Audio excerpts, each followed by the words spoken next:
안녕하세요. JD 부자연구소의 소장 조담입니다. 오늘은 확률형 게임이 미치게 하는가? 라는 주제로 말씀드리도록 하겠습니다. 2021년 3월 17일 수요일 시황입니다. 시작하기 전에 먼저 자발적 구독료 부탁드립니다. 후원해주시는 여러분 덕분에 좋은 컨텐츠가 제작될 수 있습니다. 하나은행 447-910064-61005 주식회사 JD 부자연구소. 여러분 자율 구독료 덕분에 잘 꾸려가고 있습니다. 뉴욕 마켓워치 FOMC 결과 대기 주가, 달러, 혼조, 국채 떨어졌다라는 기사가 있는데요.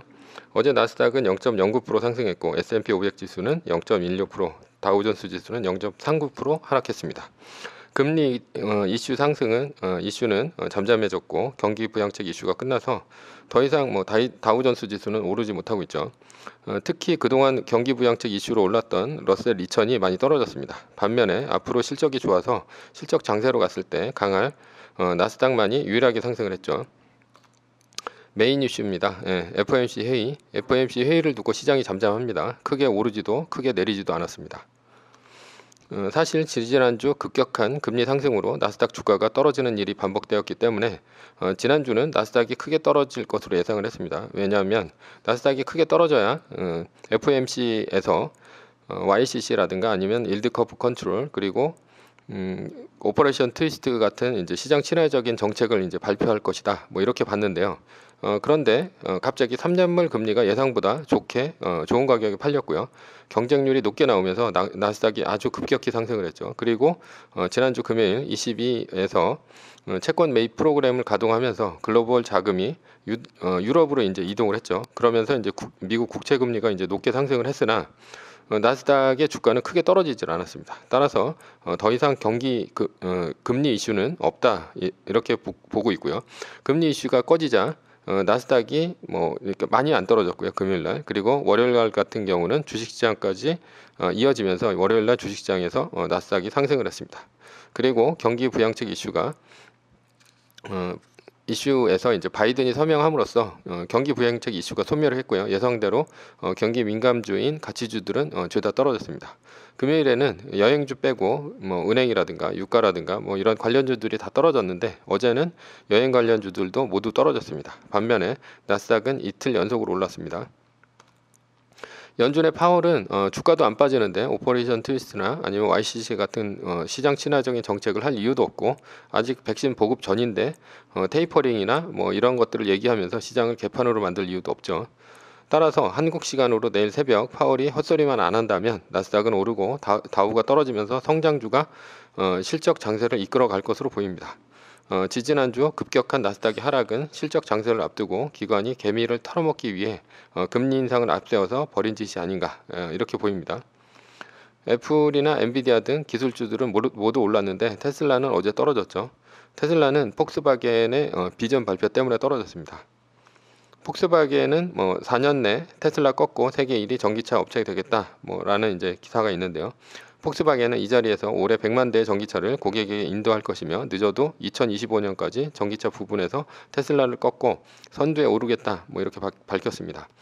폭스바겐은 지난해 모두 38만 대의 전기차를 판매해서 44만 대를 판매한 테슬라에 이어서 2위를 기록했습니다.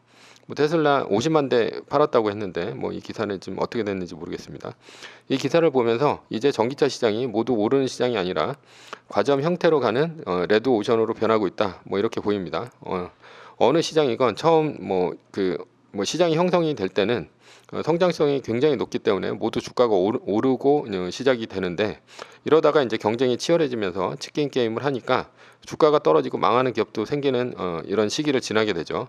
그러다가 한 3개 정도의 기업이 50%, 30%, 20%대로 이제 고착화되는 안정화 단계로 갑니다. 이때는 오르지도 않고 떨어지지도 않고 아주 이제 천천히 올라가게 되죠. 지금 같은 경우는 전기차를 만드는 모든 기업의 주가가 오르는 시기를 지나고 있지만 조만간 치열한 경쟁이 벌어지는 시장으로 변할 것 같습니다. 결론입니다. 오늘 주식시장은 파월의 연설 전까지 약세가 될 것이다. 파월의 연설 이후에는 나스닥 강세, 다우 약세가 이어질 것입니다. 파월이 헛소리만 안 한다면요. 서브 이슈입니다. 왜 확률형 게임이 미치게 하는가? 사람을 미치게 한다는 얘기죠. 논란의 확률형 아이템 버려야 게임 업계 신뢰 회복한다. 라는 기사가 있는데, 뭐 확률형 아이템이란 그 아이템이 나오는 상자는 무료로 나옵니다. 그런데 무료로 나와서 이제 문제가 없을 것 같은데 상자를 여는데 필요한 열쇠는 돈을 받고 팔아요. 이런 식으로 이제 법은 빠져나갈 수 있으면서 실제 유저가 원하는 것을 얻기 위해서는 돈을 지불해야 되는 이런 형태를 확률형 아이템이라고 합니다. 그런데 왜 이게 이제 중독성이 있다고 할까라는 거죠. 예, 인스타브레인이라는 책에 나오는 내용인데요. 쥐를 놓고 실험을 합니다. 지렛대를 누르면 음식을 주는 실험인데요. 그런데 지렛대를 누를 때마다 음식을 주면 쥐는 심드렁해집니다. 그런데 만약 30%에서 70%의 확률로 음식을 주는 거예요. 누를 때마다 주는 게 아니라. 그럼 어떻게 되냐? 미친 듯이 누른다는 것이 실험의 결과입니다. 그런데 왜 30%에서 70%의 확률에 미친 듯이 반응을 할까라는 거죠. 그것은 이제 자연이 그렇게 설계되어 있으니까 이렇게 된다는 얘기입니다. 먹이를 잡을 확률이 낮으니까 생존하려면 더 많이, 더 빨리 움직여야 합니다. 사람이 왜 도박에 빠질까? 항상 이기지 못하기 때문입니다. 골프에 왜 빠지냐? 완벽히 정복할 수 없기 때문이죠. 그래서 끊임없이 도전하는 겁니다. 이렇게 도전하게 만드는 물질이 도파민인데, 도파민 같은 경우는 뭐 행복 회로를 돌리는 그런 것인데, 이것은 사람이 어떻게 보면 진화해서 이제 뭐 진화라는 것 자체가 자연에 이제 순응한다, 뭐 이렇게 되는 건데, 자연에 잘 순응하기 위해서 이런 도파민 같은 물질이 이제 나오게 되는 거죠. 이 세상에는 모든 불합리한 행동이 원시인의 두뇌와 연결되어 있습니다. 그러니까 현대인의 두뇌가 아니라 원시인의 두뇌를 알게 되면 모든 불합리한 인간의 행동을 알 수 있다는 얘기죠. 현생 인류가 살아온 날은 80만 년입니다. 그런데 원시인으로 살았던 것이 79만 년. 그나마 사람답게 산 것이 한 1만 년 정도가 됩니다. 게다가 현대인으로 살았던 것은 지난 300년 정도밖에 안 됩니다. 그러니까 우리는 모두 원시인의 두뇌를 갖고 살면서 현대인의 삶을 사니까 항상 어긋난 삶을 살게 됩니다. 우리는 왜 한 군데 집중을 못할까? 책을 읽다가도 스마트폰 보고, 스마트폰 보다가도 TV 보고, 뭐 마치 ADHD 같이 이제 행동 발달 장애처럼 뭐 이렇게 안절부절을 못하죠. 이것은 살아남은 원시인의 조상이 우리에게 물려준 유전자다라는 거죠.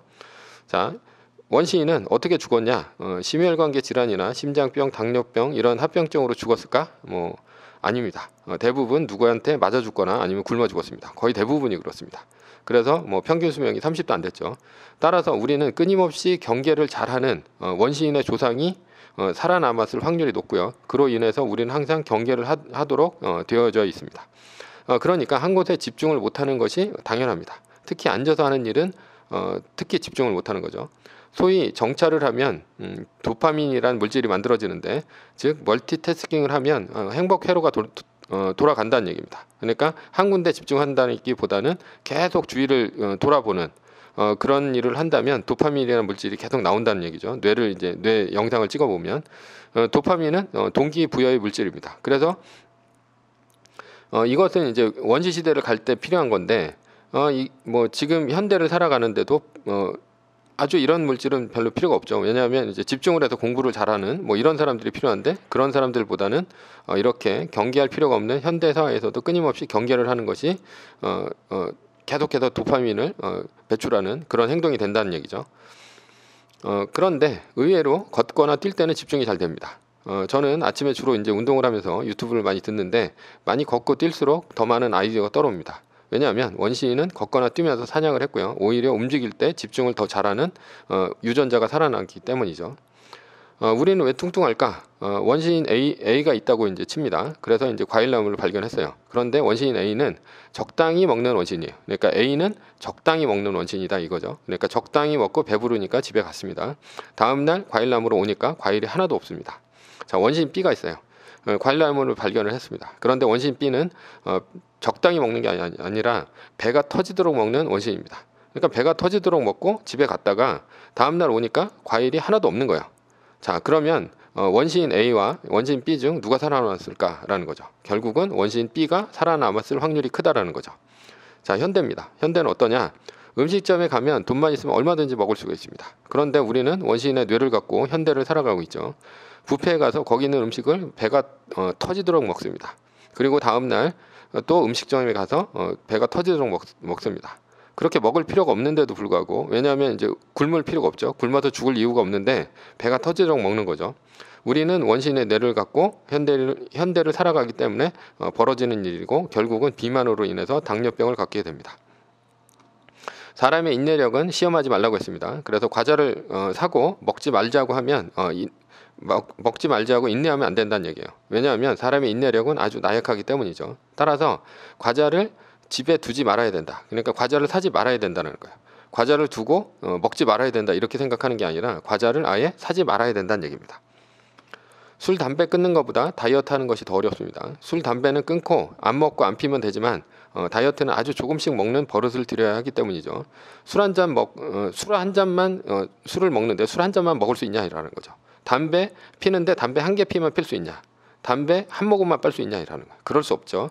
그러니까 술 끊고 담배 끊는 거는 가능한데 밥은 끊을 수가 없죠. 그러니까 다이어트는 끊을 수가 없는 것들을 아주 소량으로 조금씩 먹어줘야 되니까 다이어트가 훨씬 어렵다는 것입니다.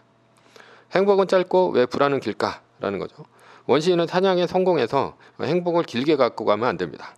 언제 불시에 누구한테 얻어맞아 죽을지 모르기 때문에 아니면 들짐승한테 잡혀 먹힐지 모르기 때문에 따라서 불안이 지속되는 것은 당연한 일입니다. 현대는 그렇게 맞아 죽을 일이 없는데도 불구하고 우리는 원시인의 뇌를 갖고 살고 있죠. 자기 전에 왜 스마트폰을 보면 잠이 안 오냐? 스마트폰에는 청색광이 나옵니다. 청색광은 아주 파란 하늘에서만 나오는 빛이죠. 청색광은 우리의 뇌를 지금은 대낮이다 뭐 이렇게 인식하게 만듭니다. 따라서 눈을 감고만 있어도 지금은 밤이 아닌 낮이 됩니다. 밤인데도 불구하고요. 그러니까 낮에 잠을 자면 한 번에 잠을 자는 게 아니라 단계적으로 잠을 자게 됩니다. 이렇게 이제 청색광을 보고 잠을 자게 되면 그래서 깊은 잠을 자지 못한다는 거죠. 그래서 밤늦게까지 스마트폰으로 영화나 드라마, SNS를 하게 되면 숙면을 취하지 못합니다. 뇌는 하던 일만 반복하려고 합니다. 한번 습관이 들면 지속적으로 그것에 맞던 틀리던 습관대로 하는 행동을 하게 되죠. 그래서 뇌를 쓰려면 반드시 새로운 장소에 가야 됩니다. 낯선 곳에 가야 뇌는 반응하죠. 왜냐하면 습관이 통하지 않으니까. 그래서 여행을 하면 창조적이 된다 뭐 이런 얘기가 있죠. 그런데 왜 뇌는 게으를까라는 거죠. 그 원시시대는 현대처럼 먹을 것이 풍부하지 않았습니다. 따라서 뇌를 많이 쓰면 에너지가 많이 소비가 됩니다. 그러니까 뇌를 적게 쓰는 것이 생존에 유리했다는 거죠. 뇌는 인간의 얼굴을 볼 때 더 집중하게 만듭니다. 그래서 페이스북이 얼굴책을 만들었죠. 결론입니다. 인간의 원시 두뇌를 잘 이용한 기업이 성공한 기업이 된다라는 것이 오늘의 결론입니다. 매뉴얼은 주식 매수일은 마이너스 3%가 뜬 2021년 2월 25일에 한 달 플러스 1일 이후인 2021년 3월 26일이다 라는 거고요. 두 번째, 8거래일 상승은 마이너스 3%가 끝나는 신호다. 세 번째, 세계 1등 주식이 더 떨어지면 정해진 비율대로 말뚝을 박자라는 거고, 전제는 세계 1등 주식은 우상향한다. 위의 상황은 매뉴얼일 뿐이고요. 따를 사람은 따르고 참고할 사람은 참고하면 됩니다. 주식을 사고 파는 것에 대한 모든 책임과 이득은 본인에게 있습니다. 매뉴얼을 지키다가 포모가 두렵다면 매뉴얼을 지키지 말고 마이너스 3%대 판 가격보다 단 일부라도 떨어졌다면 전량 매수하시기 바랍니다. 지금까지 왜 확률형 게임이 미치게 하는가 라는 주제로 말씀드렸고요.